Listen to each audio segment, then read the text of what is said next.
Thanks for joining us again on the Parents Show on Mix 92.6. I'm Lydia El-Khouri, and today I'm really delighted to be joined by Marcus O'Shaughnessy, who is art curator and founder of Imaginative Reaction. Marcus, thank you so much for joining us on the Parents Show today. Thank you. Thank you for having me. It's great to have you in the studio. Now, Imaginative Reaction, you're going to have to tell us all about that. How did it start? Tell us about your role within it. Okay, so Imaginative Reaction started long before I actually gave it a name. It was rooted in a story of a man called Nick Fraser. He was a brilliant and expressive artist who was also a close friend to me and my family. And he was a person that my father supported and believed in very deeply. My dad helped give Nick the encouragement and space he needed to create, and he championed his artwork when others didn't always understand it, and he gave him the confidence to express the thoughts and feelings that he often kept hidden. So I witnessed how much that kind of support can change a life. Where when Nick passed away in 2023, I felt deep responsibility to honour his legacy, not just by sharing his work, but by continuing the cycle, creating a space for other artists who want to feel like they don't quite fit the mould. So yeah, Imaginative Reaction was born from that, and it's a living, evolving platform that uplifts creativity in all forms, and it can give artists, musicians, poets and makers the space to not only share their work, but also their stories. Sounds amazing. It sounds really beautiful and vibrant and dynamic. And you look like it's something you really love to do, Marcus. Yeah, it is. And it's kind of just evolved from the heart, really, and through my family and my children. Yeah, I've taken a year out to kind of bring it all to life of any kind of working role. And this is kind of my new role now. I did an art curator course in February last year at UAL, and this has kind of just been the journey so far. Fantastic. And for those of us who aren't very arty, can you explain what an art curator is for us? So yeah, an art curator, because I didn't have a clue either. It's someone who brings an artist's work to life. So it's about providing them, either bringing multiple artists and doing open call exhibitions, or focusing on one and finding them a platform to be seen. And whether that's through pop-ups, whether that's through major exhibitions, or online, it's various ways. And it's just a kind of someone who can help bring that art to life. Because I suppose every artist has different media that suit them. Some suit all, some suit just one, yes. I'd imagine. And so you look at different narratives that you can hold for exhibitions, whether it is just focused on paint medium or if it's sculptures. There's so many different ways. So for example, Nick Fraser's first exhibition I created last year in November, because he's got quite an expansive collection that is all different styles. We've got some that but is kind of based on masculinity, some that's spirituality, some that's actually history and shows landmarks in London, such as Brunel Bridges and Millennium Dome. And yeah, so that particular one, I called it Chapter 1 because it was about opening, the show to Nick Fraser's work that's never been seen for 40 years and been hidden away. Wow, that sounds fantastic. And I'm picking it up that art is really important to you. Can you tell us why it's important? What role does it play in your life? Yeah, of course. So for me, it's always art's always been more than something just to look at. It's a way of making sense of the world, especially the parts that don't really come easily in words.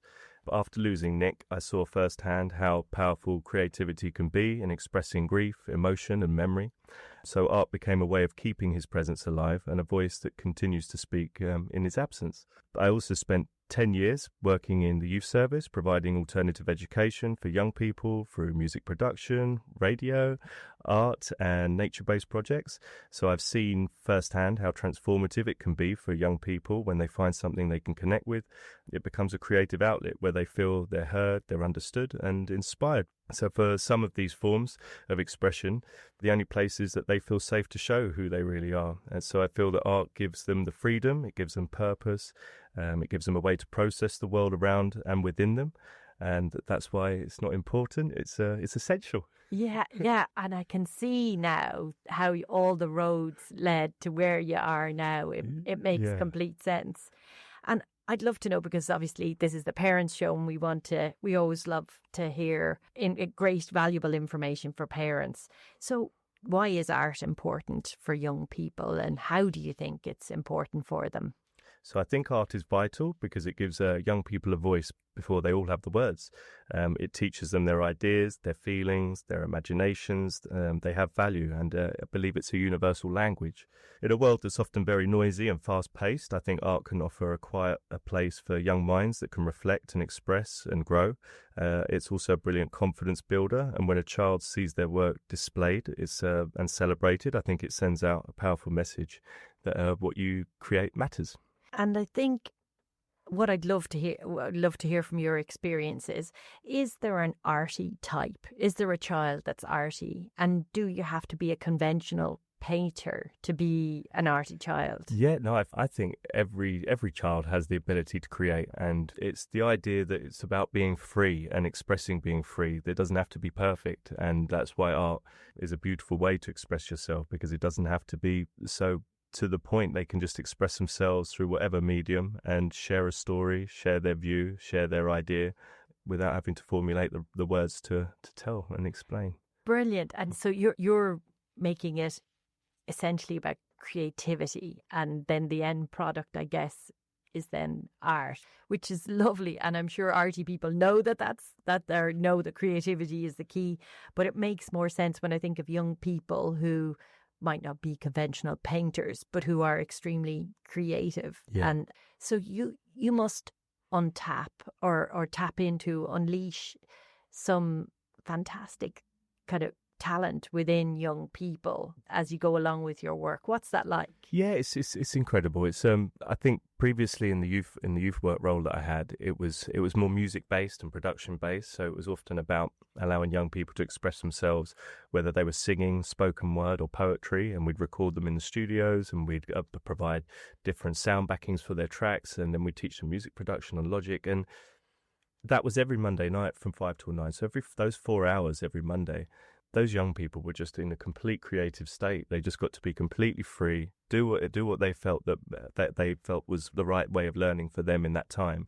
And yeah, every Monday they'd just be leaving buzzing, absolutely over the moon, happy, and they'd all have this MP3 stored on their phone. They'd all be asking me to send them by the end of the night of whatever they'd made, so that they could spend the rest of the week just have it on repeat, playing it to all their friends all week. So it's yeah. Brilliant. Oh, it sounds fantastic. And have you seen patterns? Do you see that there are certain approaches that work in kind of combining young people and art or creativity?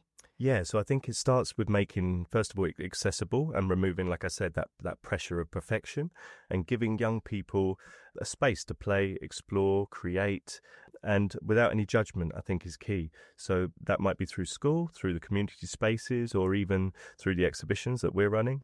And I feel also representation is important. When children sees their art, when a child sees art that looks like them, I feel that it reflects their communities, it speaks to their emotions, and they're more likely to engage with it.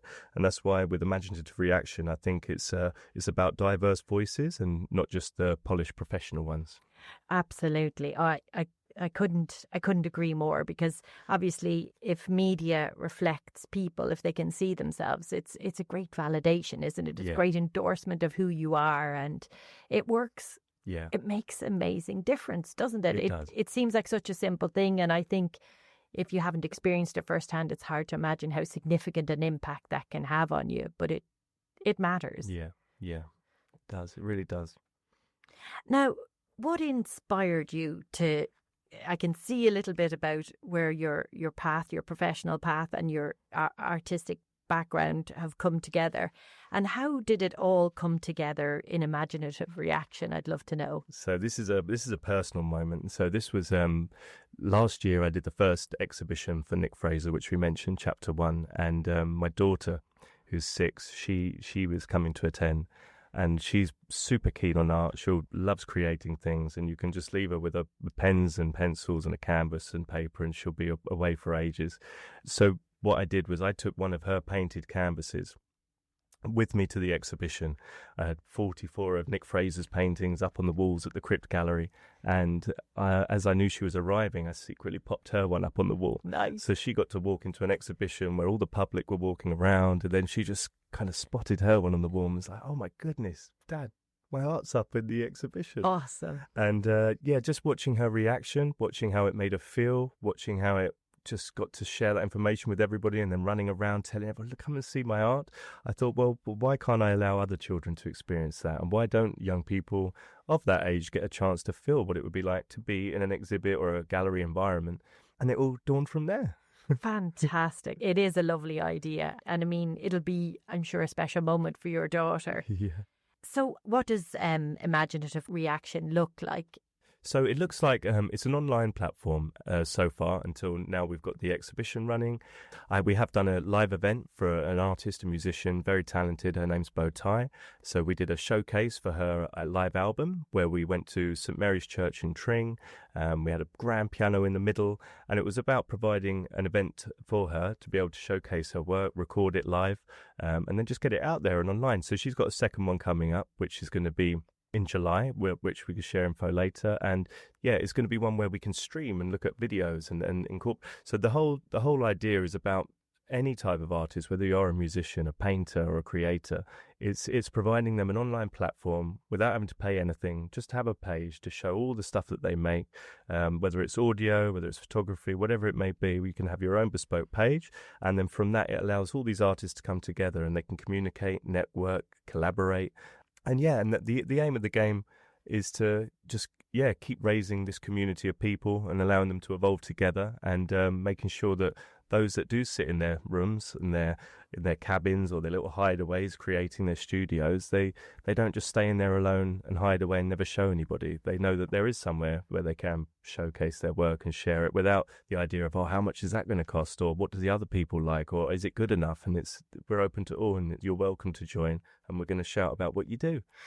What I love about the idea is that it sounds like it's completely separate from school, and quite often you find any of those kind of artistic talents are very exam driven and or school driven, and this gives young people an opportunity to be who they are in a completely different setting, Yes. And that's one of the ideas I think we'd like to expand on later down the line. After this event, we're looking at how potentially we could either offer alternative education, whether that's in holiday programs or in school, so that there's alternative ed that can be delivered, whether that is through sound healing and sound, just different arts and crafts workshops and various things like that. So I think we will keep evolving, and I will then take what I learned from the youth service and bring it back into this mold and see how we can evolve with that. Brilliant. And what age group are we talking about, and what geographical spread? So at the moment, the Young Creatives Art Exhibition is based at Burston, which is just down the road in St Albans. Lovely centre, and they helped showcase a pop-up for me last year with Nick's, which is why I'm going back, because it was just really well done. The lovely community of people came together to see it. So This exhibition's from 4 to 16, and I think the next one that I do there will be for adults, and then the next one after that will combine children and adults, and I think it will just be a continuous rollout where people will always have an opportunity to exhibit there. And I feel as it grows and it gets bigger and the audience gets bigger, there's nothing stopping us. This could end up into a stage at a festival, or it could turn into a whole festival. I have a background in running a community event, which was a while back, called Deeves Day.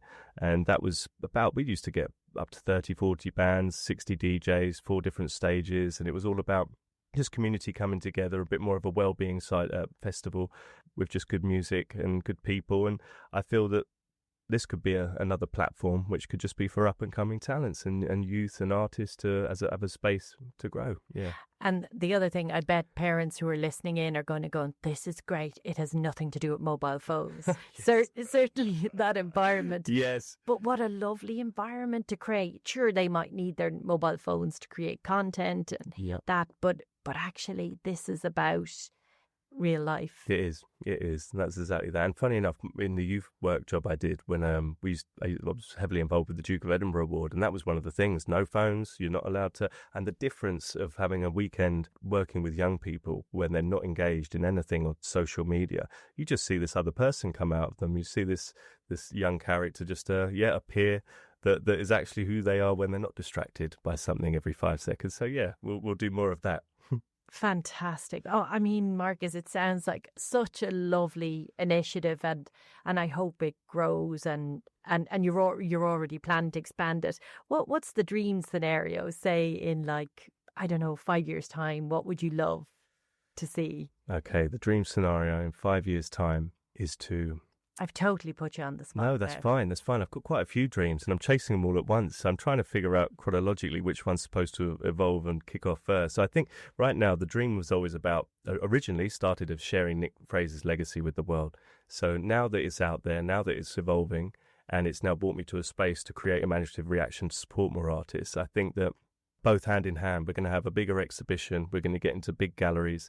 Nick will become popular across the whole world. And once he is, Imaginative Reaction will be following that. And then I will be putting all the artists that have never been seen in a major gallery, and they'll all be together under one roof. Yeah. That sounds really wonderful. And I love the idea of kind of summer camps and to kind of keep it. Yeah, holiday programs. Definitely holiday programs and alternative education offered to schools. And we've got a long list of schools in St Albans. If there is anyone out there that thinks that, that school could really do as that type of alternative education implemented, then please reach out because, this is start of something that I think could be a wonderful venture forward. Absolutely. And if you've got parents listening in who are thinking, oh, my child isn't the top artist in class, in the art class, or there's no kind of music facility in their schools, what would you say to them to do about it or to bring them into imaginative reaction? Yeah, I'd just say just reach out. The website's open to all. You can drop us an email, connect with us on there. We've got an Instagram page at Imaginative Reaction. And you can contact me directly on mine, which is Marks James Art, Marx James Art, and just reach out. Just tell us what it is and tell us about your child and what they're into, and when we can help you and we can just kind of point you in the right direction, signpost you to things that are happening or youth support or whatever events, exhibitions that are coming up. However, if they're not into art, then maybe just bring them to the exhibition in August the 3rd, and we'll encourage them to see how they feel once they've seen an exhibition and know that they could be part of it. Because often modelling it and seeing it is what kids need to as a goal to work towards to inspire them. Yeah. But they certainly do sound like inspirational events. Yeah, thank you. I appreciate that. Great. So just in case they didn't catch it, Marcus, just say the website one more time. So, the website is www.imaginative-reaction.org, or the Instagram is Imaginative Reaction. The exhibition is on the 3rd of August at Burstons, the Young Creatives Art Exhibition, and it invites all young children aged 4 to 16 to submit their work. We'll have 3 age categories. All of the work will be displayed. It'll be shared online where I'll create a digital gallery so you can share it with your friends and your families from home if they can't make the event. And we'll also have a rolling show reel so we ensure everything's seen. And it's just a lovely celebration. I've reached out to a number of businesses in the local area, so we have got a couple of little prizes that we can give away, which we're looking forward to give out. And I'm just looking forward to welcome everybody that gets involved. Brilliant. So parents, get that date in your diary, August. If you're not on holiday, then it sounds like a perfect summer activity. Marcus, thanks so much for joining us on the Parents Show. Thank you very much. Really appreciate it. That was Marcus O'Shaughnessy, who is art curator and founder of Imaginative Reaction.